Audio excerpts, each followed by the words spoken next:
Je lis de l'Évangile selon saint Luc chapitre 15, les versets 11 à 19, ce qui suit.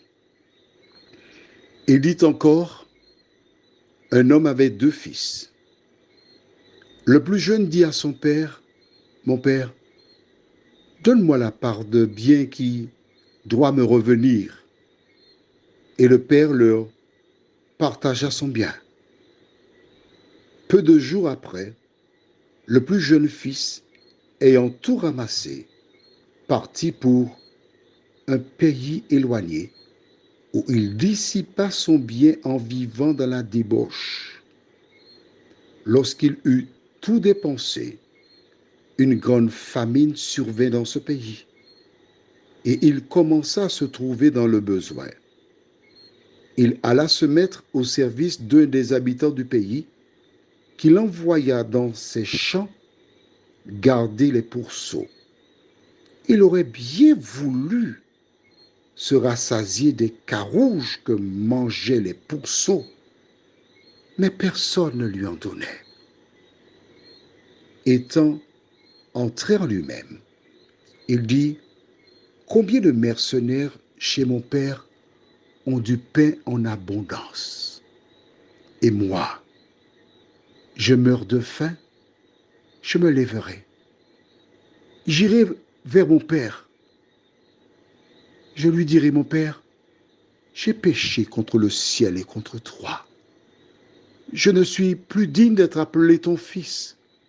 Traite-moi comme l'un de tes mercenaires. Notre thème, c'est j'ai péché. Prions. Notre Dieu, notre Père, nous te bénissons, nous te louons. Car tu es extraordinaire, tu es bon pour nous, Seigneur. Oh, tu es si bon. Dieu est si bon. Alors que nous découvrons cette histoire biblique, merci de nous aider à comprendre l'amour de Dieu. Au nom de Jésus. Amen. Nous avons vu Joseph qui n'a pas péché. Mais Jésus raconte une histoire. Dans ce chapitre 15, il fait allusion d'abord à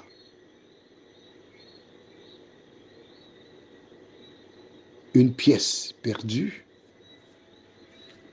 brebis perdue, et ce qu'il cherche à travers les 3 métaphores, il veut faire ressortir que la personne qui a perdu, c'est elle qui va chercher ce qui était perdu. Alors, la première parabole, c'est celle des 100 brebis. D'accord? La deuxième, c'est la pièce perdue. Je voudrais faire ressortir rapidement le verset 1. Tous les publicains et les gens de mauvaise vie s'approchaient de Jésus pour l'entendre. L'histoire continue. Je passe au verset 5. Lorsqu'il l'a trouvée, il la met avec joie sur ses épaules et, de retour à la maison, il appelle ses amis et ses voisins et leur dit, réjouissez-vous avec moi, car j'ai trouvé ma brebis qui était perdue. On voit bien que c'est le berger qui part à la recherche de la brebis perdue. Ce ne sont pas des employés, c'est le propriétaire lui-même. L'autre histoire, c'est une femme qui a perdu une pièce, et là encore, c'est la femme qui cherche sa pièce. Il y a une chose que tu dois comprendre, ne jamais oublier. C'est que le berger qui part chercher les brebis et la femme qui part chercher la pièce, c'est le même acteur. C'est l'Éternel. Le jeune homme qui part, c'est l'enfant de l'Éternel. Dans le cadre du jeune homme, c'est le Saint-Esprit qui le visite et qui lui permet d'entrer en lui-même, de faire un bilan de sa vie, réaliser qu'il perd son temps en restant là. Mais pour les trois histoires, chaque fois que la brebis a été retrouvée, la pièce, le jeune homme revenu, le père organise un festin. Qu'est-ce que ça nous montre? Que qui que tu sois, quel que soit ce que tu aies pu faire, les agents de Satan, les accusateurs seront toujours là pour te critiquer, pour te tirer dessus. Mais Dieu part toujours à ta recherche. C'est lui qui, à travers ce WhatsApp, te parle en m'utilisant. Je ne suis que le facteur. Ce Dieu qui a, par le passé, cherché la brebis, la pièce, le fils prodigue, aujourd'hui il t'appelle, qui que tu sois. Tu as vécu de la débauche, tu n'es pas la première ni le premier, et tu ne seras pas le dernier. Mais ce qui est important, c'est que tu dises comme ce jeune homme, j'ai péché. Que tu reconnaisses ton état. Et voilà ce que Jésus te promet. Dans Proverbe 28, 13, il dit, celui qui cache ses transgressions ne prospère point, mais celui qui les avoue et les délaisse obtient miséricorde. Prions. Seigneur,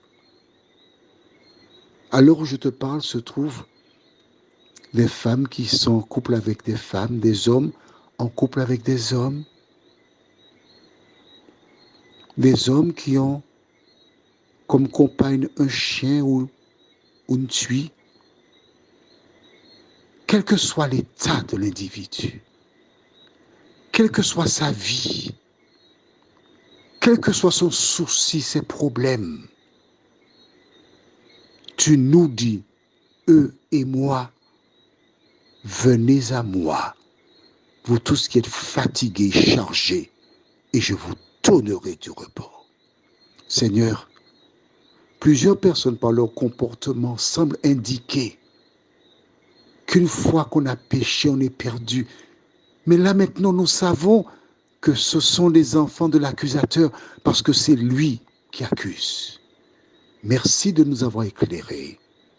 Merci de nous donner le courage pour aller vers toi, reconnaître notre état, obtenir ton pardon, nous t'en prions. Au nom de Jésus et pour ta gloire éternelle. Amen. Je te souhaite une bonne nuit et ne te laisse pas tromper par des gens. C'est Jésus qui t'a créé. C'est Jésus qui est mort pour toi. C'est Jésus qui t'appelle. Et c'est encore Jésus qui est en train de préparer la couronne pour toi. Je te souhaite une bonne nuit.